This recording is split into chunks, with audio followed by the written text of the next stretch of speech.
Polda Sulawesi Tengah telah membentuk tim penyidik gabungan yang berasal dari Polda Sulawesi Tengah, Polres Morowali, Laboratorium Forensik Polda Sulawesi Selatan, dan tim pendukung lainnya.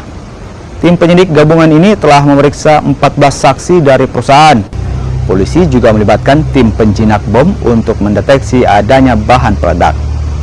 Belum ada tenggat waktu penyidikan atas kasus meledaknya tungku smelter PT EIMP yang telah dipasangi garis polisi.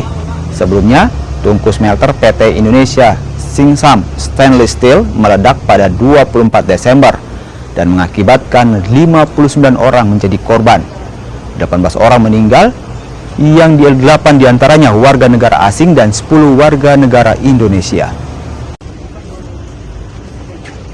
Saya sampaikan untuk bahan peledak maupun kimia berbahaya tidak terdapat di TKP. Namun demikian untuk olah TKP sampai dengan saat ini masih berlangsung. Kemudian untuk saksi yang diperiksa sudah lebih kurang ada 14 orang sampai dengan saat ini. Kemudian dari pihak Polda juga telah menambah lagi membackup penyidik ke Polres Morowali. Sebelumnya sudah di backup satu tim, kemudian ditambah lagi satu tim penyidik untuk membantu pelaksanaan tugas di Polres Morowali dalam hal pengungkapan penyebab kebakaran tersebut.